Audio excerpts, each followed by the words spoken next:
সুপ্রিয় দর্শক, যুক্তরাষ্ট্রের নিউ ইয়র্কের চ্যানেল স্টুডিও থেকে সবাইকে স্বাগত জানাচ্ছি। আমি মিন্টু। বরাবরের মতো প্রবাসের কথা অনুষ্ঠানে আজও আমরা একজন বিশেষ অতিথি নিয়ে হাজির হয়েছি। আপনারা নিশ্চয়ই দেখে আসছেন যে আমরা দীর্ঘদিন ধরে চ্যানেলের নিউ ইয়র্ক স্টুডিও থেকে প্রবাসের কথা অনুষ্ঠানের মাধ্যমে নিউ ইয়র্কে তথা যুক্তরাষ্ট্রের এবং প্রবাসে থাকা বাংলাদেশিদের বিভিন্ন সমস্যা এবং সেই সাথে সমাধান এবং বিভিন্ন আলোচিত সমসাময়িক বিষয় নিয়ে আমরা আলোচনা করে থাকি। তারই ধারাবাহিকতায় আজও আমাদের সঙ্গে একজন অতিথি রয়েছেন। আজ আমাদের সঙ্গে উপস্থিত রয়েছেন New York City community board 9-এর চেয়ারম্যান মোহাম্মদ এন মজুমদার।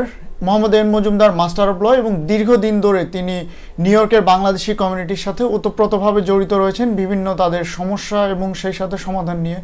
এছাড়াও তিনি হেট ক্রাইম বিরোধী যে আন্দোলন রয়েছে সেটিরও একজন পুরোধা ব্যক্তিত্ব। জনাব এন মজুমদার, আপনাকে স্বাগতম আমাদের অনুষ্ঠানে। ধন্যবাদ আপনাকে। আমরা জানি যে বিভিন্ন আসলে বাংলাদেশি কমিউনিটি বা যুক্তরাষ্ট্রের বিভিন্ন কমিউনিটিতে বিভিন্ন আলোচিত বিষয়গুলো চলছে আসলে, বাট আমরা আজকে বিশেষ করে ডোমেস্টিক ভায়োলেন্স নিয়ে একটু আলোচনা করতে চাই। সো ডোমেস্টিক ভায়োলেন্স আমরা জানি যে অতি গুরুত্বপূর্ণ একটি বিষয় এবং বাংলাদেশি কমিউনিটির মাঝেও ইদানিং ছড়িয়ে পড়ছে, সেটি অনেকেই বিভিন্ন সমস্যায় পড়ছেন। এই নিয়ে আপনারা আসলে কি ধরনের সমস্যা নিয়ে কমিউনিটির মানুষজন আপনাদের কাছে আসে? Sure, thank you. এটা একটা pressing need. Domestic violence is a serious issue আমাদের কমিউনিটি এবং সকল কমিউনিটির জন্যই। সো বিশেষ করে বাংলাদেশি আমেরিকানদের জনসংখ্যা যত বেশি বাড়ছে, নাম্বার অফ ডোমেস্টিক ভায়োলেন্স তত বেশি বাড়তেছে। সো আমরা মনে করি যুক্তরাষ্ট্রে যারা নবাগত, বিশেষ করে যারা ইউএস সিটিজেন এখানে আসেন, তাদের অনেক স্ত্রীদেরকে তারা নিয়ে আসতেছেন, অনেক সময় ছেলেদেরকেও নিয়ে আসতেছেন।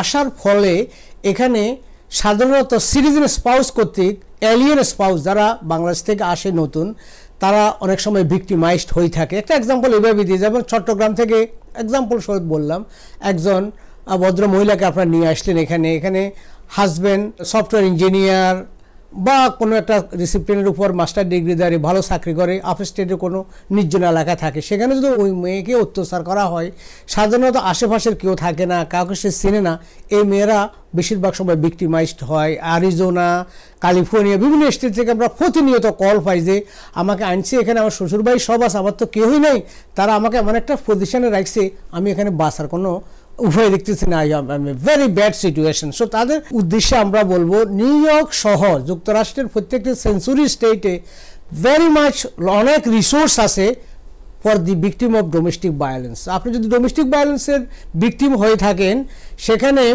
কোনো ফোন নাম্বার আপনার জানার দরকার নাই। 911 is a very common number always work করে। আর নিউ ইয়র্ক সিটিতে সবচেয়ে ভালো নাম্বার হলো 311। আর যারা নিউ ইয়র্ক সিটির বাইরে থাকেন, 911 কল দিবেন, অথবা যে কোনো স্টেটে ওই স্টেটের জরুরি নাম্বারে যদি আপনি কল দিতে পারেন, আপনার সেঞ্চুরি স্টেটগুলা, প্রগ্রেসিভ স্টেটগুলোতে বাংলা ভাষাভাষী কল রেসপন্ডার যারা কল উত্তর দেয়, বাংলাতেও কথা পাওয়া যাইতে পারবে। অন্যান্য স্টেটে যেখানে 5% পপুলেশনের কম থাকে বাঙালি, সেখানে বাংলাদেশি ট্রান্সলেটর বা বাঙালি অপারেটর পাওয়া যাবে না। বাট স্টিল যদি বলেন যে হ্যাঁ আপনি বাংলা ছাড়া কথা বলতে পারেন না, তখন তারা অন্য স্টেটের ইন্টারপ্রিটার আনিয়েও কথা বলবে। যদি আপনার অবস্থা এমন হয় যে আপনি এখানে ওই ভাষা থাকার মতো পরিবেশ নাই, তখন সাধারণত সেফ হরাইজন বলে একটা সংস্থা আছে, তারা বলবে ঠিক আছে তোমার বাসা যেখানে, সেখান থেকে 2 ব্লক ওইদিকে তাকে জিজ্ঞাসা করবে তুমি পাশে কোনো ম্যাকডোনাল্ড বা পাবলিক লাইব্রেরি, কোনো আইহোয়া, কোনো স্টোরের নাম জানো কি না। সে যদি বলে হ্যাঁ ওই স্টোরের সামনে তুমি আসো, আমরা গায়ে নিয়ে আসতেছি, তারা তাদেরকে সেফ হরাইজন অর্থাৎ একটা ভালো জায়গায় নিয়ে যায়, হোটেলে জায়গা করে দেয়, তারপরে শেল্টারে জায়গা করে দেয় তাদেরকে সেফ দেওয়ার জন্য। এবং ওই সমস্ত ভিকটিমেরা কোনো ক্ষেত্রে ওই ভিকটিমেরা যদি লিগ্যাল না হয়ে থাকে, তারা as a victim of domestic violence তারা অনেক সময় গ্রিন কার্ডও পেতে পারে, হাউজিং পেতে পারে, এডুকেশন জন্য জব ট্রেনিং পাইতে পারে। সুতরাং যখনই কোনো লোক, কোনো ছেলে বা মেয়ে নবাগত হয়ে যদি বা নবাগত না হয়েও তার ফ্যামিলিতে যদি সে ভিকটিমাইজড হয়ে থাকে, মারধরের শিকার হয়ে থাকে, এবং সেটা যদি সহনীয় অবস্থা না থাকে, রিয়েলি কম্প্রোমাইজ করা না যায়, তাহলে they should call 911, they should call the police department, there are lots of help. আবার 1-800 নাম্বার আছে, গুগলে যদি বলেন যে ভিকটিম অফ ডোমেস্টিক বলেন, সেখানে ইজিলি টোল ফ্রি নাম্বার থাকে, টোল ফ্রিতে আপনি ফিও দিতে হবে না, অনেক রিসোর্স পাওয়া যায়। অ্যাগেন বিশেষ করে যেহেতু আমাদের এই টেলিভিশন নিউ ইয়র্ক ভিত্তিক বা বাংলাদেশি আমেরিকানদের বেশি ক্যাপচার করে, সেখানে আমি বলবো 1-800 নাম্বারে কল দিয়ে আপনারা প্রচুর রিসোর্স পেতে পারেন। বাট এই আজকে আলোচনার অর্থ এই নয় যে আমি সবাইকে এনকারেজ করতেছি ঘরে সামান্য একটু কথাবার্তা কাটাকাটি হইলেই আপনি পুলিশ কল দিবেন, ওইটাও কিন্তু দিকে মাথা খেয়াল রাখতে হবে। আমরা চাই না যে অযথা আপনার কথা বানোয়াট মিথ্যা তথ্য যদি দিয়ে থাকেন, যদি গভর্নমেন্ট পেয়ে যায় যে হ্যাঁ আপনি কোনো সুবিধা নেওয়ার জন্য এই ধরনের কল দিচ্ছেন, দেন দে ক্যান প্রসিকিউট ইউ, অর্থাৎ আপনাকে এটার জন্য দায়ী করতে পারে। সো ডোমেস্টিক ভায়োলেন্স নিয়ে এই ছিল আমার ইন্ট্রোডাকশন, যদি আপনার কোনো কোশ্চেন থাকে। বাংলাদেশি কমিউনিটিতে ইদানিং দেখতে পাচ্ছি যে বিশেষ করে যুক্তরাষ্ট্রে ডিভোর্সের হার কিন্তু অনেক বেড়ে যাচ্ছে। আপনাদের কাছে বিষয়গুলো আসলে কারা প্রথমে কমপ্লেইন করে, স্বামী না স্ত্রী?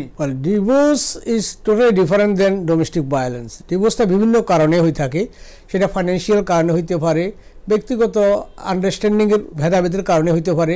আমার কাছে এরকম কোনো হিসাব নাই ছেলে বা মেয়েরা কমপ্লেন করে, বোথ সাইড। আমি বলবো বেশিরভাগ সংখ্যক যদি পার্সেন্টেজ মনে করি মেয়েরাই কমপ্লেন করে বেশি, এবং মেয়েরাই ডিভোর্সের দিকে এগিয়ে যায় আগে, এটা আমি বলবো। তবে হ্যাঁ, ডিভোর্সের সংখ্যা প্রচুর বাড়ছে, কারণ যখন ইকোনমিক ইন্ডিপেন্ডেন্সি আসে মানুষের কাছে, তখন মহিলারা সাধারণত তাদের হাজবেন্ডকে তেমন তোয়াক্কা করতে চায় না। তারা like to live independent life. ওই ইন্ডিপেন্ডেন্ট লাইফের একটা ইস্যু আছে, আবার টাকার ব্যাপার আছে। যখন এখন আপনি একটা টাকা আসছে হোম কেয়ার থেকে, একটা টাকা আসছে জব থেকে, একটা টাকা আসছে সোশ্যাল সিকিউরিটি থেকে, একটা টাকা আসছে ফুড স্ট্যাম্প থেকে, আবার অনেক সময় আবার গভর্নমেন্ট অন্যান্য বেনিফিট, চাইল্ড কেয়ার এবং ট্যাক্স রিটার্নের টাকা আসতেছে। এই টাকাগুলো কে নিবে, কার মালিকানা কতটুকু, এই নিয়ে প্রচুর বিরোধ সৃষ্টি হয়। ফ্যামিলিতে সুপ্রিমেসি কার থাকবে, হাজব্যান্ডে থাকবে না ওয়াইফে থাকবে, এটা নিয়ে কথা হয়। এবং আমাদের যে ফ্যামিলি ভ্যালিউ, এই ফ্যামিলি ভ্যালিউটা economic independency, social independency, financial ইন্ডিপেন্ডেন্সির যত উদ্যোগতি তত বেশি ফ্যামিলি ডিসিগ্রিয়েশন বলা হয়, ফ্যামিলির ভ্যালিউটা কমে। এবং সোশ্যাল নরমস অ্যান্ড ভ্যালিউজ যেটা আমরা অ্যাডপ্ট করে এসেছি বাংলাদেশে, সেই সোশ্যাল নরমস অ্যান্ড ভ্যালু কিন্তু এখানে নাই, এখানে ইজ ডিফারেন্ট। তো এই কারণে ফ্যামিলি সেপারেশন বৃদ্ধি পাচ্ছে, ডিভোর্সের সংখ্যা বৃদ্ধি পাচ্ছে সভ্যতার ক্রমবিকাশের সাথে সাথে, এবং কান্ট্রি কন্ডিশন, বিদেশের এই দেশের অবস্থার পরিপ্রেক্ষিতে অনেক সময় ভালো ফ্যামিলি। এবং ডিভোর্সের জন্য আমি এই প্রসঙ্গে বলতে চাই, এখানে অশিক্ষিত লেখাপড়া কম জানা বা দরিদ্র জনগোষ্ঠীর ডিভোর্সের সংখ্যা কম।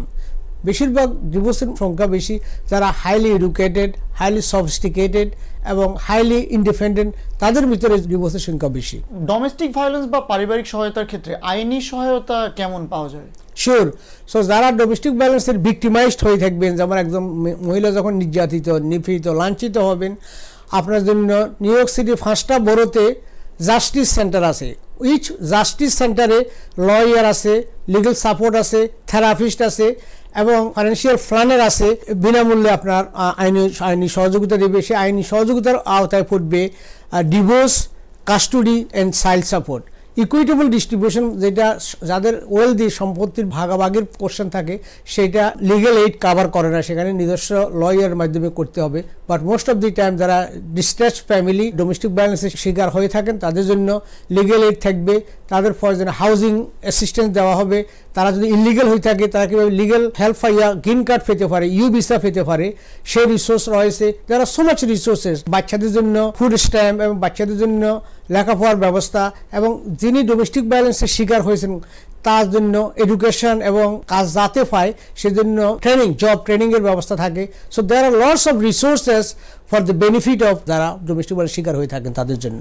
ম্যাস ডিপোর্টেশন, অবৈধ অভিবাসীদের জন্য, সেক্ষেত্রে বাংলাদেশি কমিউনিটির যারা অভিবাসী রয়েছেন বা বিভিন্ন কমিউনিটির, তাদের কি শঙ্কিত হওয়ার কোনো জায়গা কি তৈরি হয়েছে কিনা? ওনার priority from the day one to deport people who are illegal, who committed a crime and who destroying our country according to his version. এবং not only that, আইসের প্রধান বলছে listen, we will go beyond that. এই কথার interpretation হচ্ছে শুধু যারা crime করছে, illegal আছে তারাই নয়, যারা ইলিগাল সবাইকে আমি বিতাড়িত করব। এটা হলো তাদের কথা, এটা হলো তাদের প্ল্যান। বাট আমি প্রেসিডেন্ট রিগানের আমল থেকে এখানে অবজার্ভ করতেছি সেকশন 245 আইস, তারপর ক্ষেত খাবারের মামলা, গত বুশের আমলে আমরা ফেডারেল প্লাজাও ঘেরাও করছিল জনগণ। তো সুতরাং যত গজবে তত বসে না, এরা চাইবে সবাইকে বিতাড়িত করবে। But there are people, advocacy group, human rights group, public support group, আমাদের মতো অ্যাক্টিভ যারা আছি, আমরা ফেডারেল প্লাজা ঘেরাও করব, আমরা কংগ্রেসম্যান যারা আছে লবিং করব। ইভেন কি রিপাবলিকান পার্টি, ডোনাল্ড ট্রাম্পের দলীয় অনেক কংগ্রেস মেম্বারও এটা সমর্থন করবে না। কারণ president can not and will not do everything that he want. এটা ডিক্টেটরশিপ রাষ্ট্র না।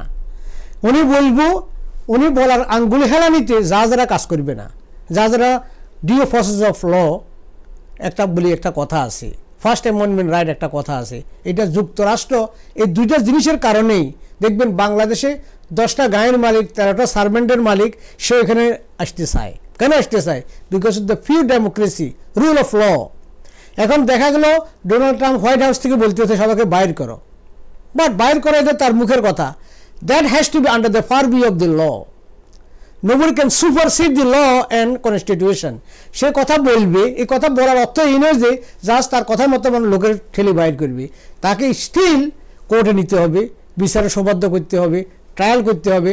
আজকে একটু আগে আমাকে বলতেছে একটা লোক, আমাদের একটা ক্লায়েন্ট, তার ওয়ার্ক পারমিট আসছে। সো ওয়ার্ক পারমিটে লেখা আছে 2029 সাল পর্যন্ত তার ওয়ার্ক পারমিট ভ্যালিড। তো এখন সে কাঁদতেছে, আমি তো অ্যাপ্লাই করছি, আমাকে এখন বিদায় করবো কিনা। আমি বললাম যে ভাই দেখো, তোমাকে তো আজকে কার্ড দিয়েছে, ডোনাল্ড ট্রাম্পের বিদায়ের ঘন্টা পর্যন্ত যেদিন বাঁচবো তার পরে পর্যন্ত তোমার কাগজ ভ্যালিড। সুতরাং একটা কোর্ট ডেট পড়া থেকে একটা কোর্ট ডেট পড়া পর্যন্ত এত বেশি যে কেস পেন্ডিং আছে, বাই দি টাইম ডোনাল্ড ট্রাম্পের 60 বছর ওভার হয়ে যাবে। সংক্ষেপে একটু জানতে চাই তাহলে সেই সমস্ত কমিউনিটি বা মেম্বারদের জন্য কি বলবেন? আসলে আমি বলবো তারা they have to be concerned, they do not have to be worry and concern to different thing. Concern হবে, হ্যাঁ, তা কনসার্ন বলতে বুঝাচ্ছি তারা এটার জন্য প্রস্তুতি নিতে হবে। সবাই যেন একটা মামলার আওতায় থাকে। যেমন আপনার যদি অ্যাসাইলাম পেন্ডিং থাকে, ইউ আর গুড। বিয়ের কেস পেন্ডিং থাকে, ইউ আর গুড। আপনার কেস ডিনাই হয়ে গেছিল, ডিপোর্টেশন আছে, ওইটাকে রিওপেন করার জন্য কেস পেন্ডিং থাকে, ইউ আর গুড। যদি আপনি একটা আপিল করে থাকেন, আপনি গুড। বাট আপনি যদি এখানে ইলিগালি ঢুকলেন, বর্ডার ক্রস করি, এখানে আমার সিটিজেনের উপর রেপ করলেন, আবার আপনি শপলিফটিং করলেন, দোকানপাটে চুরি করলেন অল দি টাইম, আপনাকে ডিপোর্ট করার পক্ষে আমিও। একটা দেশে আপনি আসছেন ভালো জীবন জীবিকার জন্য, এখানে আসার পরেও আপনি বেসমেন্টে থাকলেন, সেখানে মারওয়ানা খাইলেন, ল্যান্ডলর্ডের সাথে মারামারি করলেন, ল্যান্ডলর্ডের ভাড়া দিলেন না, দোকানে গিয়ে মালপত্র গিয়ে দুটো চুরি করে নিয়ে বাইর হইলেন। There are so many Bangladeshi American, I am sorry to say that, even কি হিজাব পরিয়া বিভিন্ন শপিং মলে গিয়ে তারা শপলিফটের দায়ে শপলিফটিং করে। শপলিফটিং মানে দোকানে চুরি করে। $1000 বেশি যদি চুরি করে থাকেন, সেটা বলে গ্র্যান্ড লার্সানি বলেন। এটাকে বলে quality of life crime, moral turpitude, নৈতিক খলন। বেশ্যাবৃত্তি, দোকানপাটে চুরি করা, স্মল ক্রাইম, বিগ কনসিকুয়েন্সেস। এবং তারা সিটিজেন পাইতে ব্যর্থ হবে, ব্যাংকিং সহ ভালো সংস্থা চাকরি পাইতে ব্যর্থ হবে, ডিভোর্শনের সম্মুখীন হবে।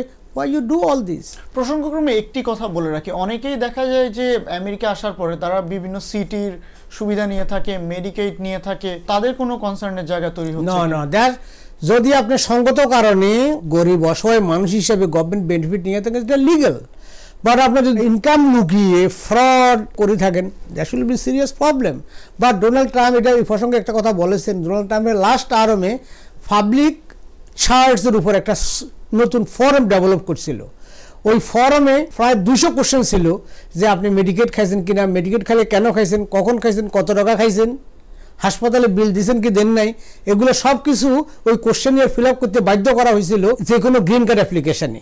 এবং যারা এখানে পুরানো মানুষ বুঝবেন, আরেকটা অ্যাডভোকেসি গ্রুপ ফেডারেল কোর্টে কেস দিয়েছিল ওই ফর্মকে ডিলিট করার জন্য, এবং court say no you cannot ask so many question. একটা গ্রিন কার্ড লোক গ্রিন কার্ড অ্যাপ্লাই করছে, সেখানে আমরা 1 মিলিয়ন কোশ্চেন অ্যাড করে দিলেন, সেটা কোর্ট ডিনাই করছে। এবং মেক শিওর অনেকের যারা গণ্ড মূর্খ অথর্ব কথা শুধু বলতেছে ডোনাল্ড ট্রাম্পের পক্ষে কংগ্রেস, ডোনাল্ড ট্রাম্পের পক্ষে সিনেট, ডোনাল্ড ট্রাম্পের পক্ষে supreme court, that's not true. যারা বিচারপতিরা ডোনাল্ড ট্রাম্পে যদিও বসে থাকে, এর অর্থ এই নয় যে ডোনাল্ড ট্রাম্পের কথা মতো সে রায় দিবে। He can appoint the justice, but he can not fire them. এখানকার আইন হইতেছে এটা life time tenure. Life time tenure কথা হচ্ছে আমি আপনাকে চাকরি দিছি, এই চাকরি আপনি যতদিন বাঁচিয়ে আছেন ততদিন ফেডারেল কোর্টে জাজরা ততদিন পর্যন্ত জাজটা থাকবে। সে ডোনাল্ড ট্রাম্প তাকে বরখাস্ত করতে পারবে না, যদিও সে ডোনাল্ড ট্রাম্পের বিরুদ্ধেও কোনো কিছু লেখে। আরেকটা কথা হলো, কোনো একটা সিরিয়াস অ্যাকশন, ডোনাল্ড ট্রাম্প একটা অ্যাফার্মেটিভ অ্যাকশন নিল যে আমি কনসেন্ট্রেশন ক্যাম্পে সমস্ত মুসলমানদেরকে নিয়ে যাবো, সব মুসলমানদেরকে বাংলাদেশে পাঠাবো, এটা ছিল তার অ্যাফার্মেটিভ অ্যাকশন লাস্ট টার্মে। বাট তার দলীয় সংসদ সদস্যরাও এটা অ্যাপ্রুভ করবে না। এই জন্য তার দলীয় সংসদ সদস্য যিনি কংগ্রেসে গিয়ে কথা বলবেন, সে কিন্তু তার এলাকা থেকে নির্বাচিত হয়ে আসতে হবে। তার নির্বাচনী এলাকায় কিন্তু তারা যারা ক্ষতিগ্রস্ত হবে তার কথায়, তার অ্যাকশনে, তার ভোটে, তারপর বড় সে কিন্তু ইলেক্টেড হতে পারবে না। So politics is a very very difficult thing. অনেক জায়গা আছে ডোনাল্ড ট্রাম্পের কথা বললে সে এলাকা সে কল্যাণ নিয়ে আসতে পারবে না, এত মানুষ। যেমন কোনো কোনো জায়গা আছে ডোনাল্ড ট্রাম্পের কথা বলে সবাই সেলিউট দিবে। কারণ রাজনীতি যে উত্থান পতান, পাহাড় পর্বত, is the so much supporter, no supporter. So সবাইকে নিয়েই একটা রাষ্ট্র পরিচালনা করতে হয়। সুতরাং আমি বলবো যে কনক্লুশন ইজ, আপনারা অতি ভয় পাবেন না, তবে কনসার্ন হবেন, লয়ের সাথে কথা বলেন। এখন দেখা গেল যখন শুরু হবে কোনায় কোনায় জায়গায় জায়গায় দোকান খুলছে, উল্টা ফুল্টা পিটিশন ফাইল করছে, নিজের কবর নিজে রচনা করতেছেন ভুল পিটিশন ফাইল করিয়া। সেটা থেকে আমরা সজাগ থাকতে হবে। এবারে রিপাবলিকান দলের অন্যতম নির্বাচনী এজেন্ডাও ছিল এবং সম্প্রতি এটা নিয়ে অনেক বেশি কথা চাউর হচ্ছে যে বার্থরাইট সিটিজেনশিপ, যে আমেরিকাতে জন্মসূত্রে নাগরিকত্ব প্রেসিডেন্ট ট্রাম্প বন্ধ করতে যাচ্ছে। এটি কি আসলেই সম্ভব? যে এটা আমি এভাবে এক্সপ্লেন করি। আমার যুক্তরাষ্ট্রের ল স্টাডি, কনস্টিটিউশনাল স্টাডি এবং একটানা 30 বছর আমেরিকার মূলধারার মেইন স্ট্রিম লার্জ ল ফার্মের কর্ম অভিজ্ঞতা থেকে আমি কথা বলি। জন্মসূত্রে এবং জন্মস্থান সূত্রে নাগরিকত্ব যুক্তরাষ্ট্রের সাংবিধানিক অধিকার। জন্মসূত্রে মিনস যুক্তরাষ্ট্রের নাগরিকের কোনো সন্তান পৃথিবীর যে কোনো জায়গায় জন্মগ্রহণ করলেই ও সেই সিটিজেন হবে। আবার জন্মস্থান সূত্রে বলতে বোঝায় যুক্তরাষ্ট্রের ল্যান্ডে, যদি যুক্তরাষ্ট্রের জাহাজে, যুক্তরাষ্ট্রের সমুদ্র বন্দরে, যুক্তরাষ্ট্রের যে কোনো জায়গায় যদি কোনো একটা ছেলে জন্মগ্রহণ করে সে এখানকার সিটিজেন হবে। This is the constitutional right. এখন কনস্টিটিউশনাল রাইটকে সুপারসিড করতে হলে, সুপারসিড শব্দের অর্থ হলো ব্যতিক্রমধর্মী কিছু করতে হলে সুপার মেজরিটি সাপোর্ট লাগবে। সুপার মেজরিটি সাপোর্ট অর্থাৎ অধিকাংশ নয়। What is super majority means?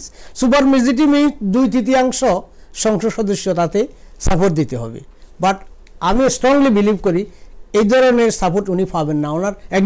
ওনার নিজ দলীয় সংসদ সদস্যদের অনেকেই ডেমোক্রেটিক পার্টিতে না বলবেই, বাট ওনার নিজ দলীয় অর্ধেক সদস্য বলবে না। কিন্তু অনেকেই বলছেন যে সিনেট এবং হাউসের তিনি সংখ্যাগরিষ্ঠতা পেয়েছেন। আমি কি বলছি আপনাকে, সংখ্যাগরিষ্ঠ পাইছে, বাট আপনাকে বলতেছি, আমি আবারও রিপিট করতেছি, ওনার দলীয় সদস্যরা ওনার অনেক কথা মেনে নিবে না। আমাদের দেশের মতো তল্লিবাহক সংসদ নয় তারা। তার মানে কি এটি হতে যাচ্ছে কি যাচ্ছে না, আপনার কি? আমি স্ট্রংলি বিলিভ করি, যদি আপনাকে বুঝাইতে পারি যে তার দলীয় সদস্য ও সংখ্যাগরিষ্ঠ আছে, বা সংখ্যাগরিষ্ঠ ও দলীয় সদস্যও এই মোশনে তারা অ্যাপ্রুভ করবে না, because it's too much, too bad. এটা যুক্তরাষ্ট্র, তাহলে যুক্তরাষ্ট্র থাকবে না। যুক্তরাষ্ট্র ইজ বৃহৎ শক্তি, বড় দিল দরাজ। যুক্তরাষ্ট্র সারা বিশ্বের গার্ডিয়ান।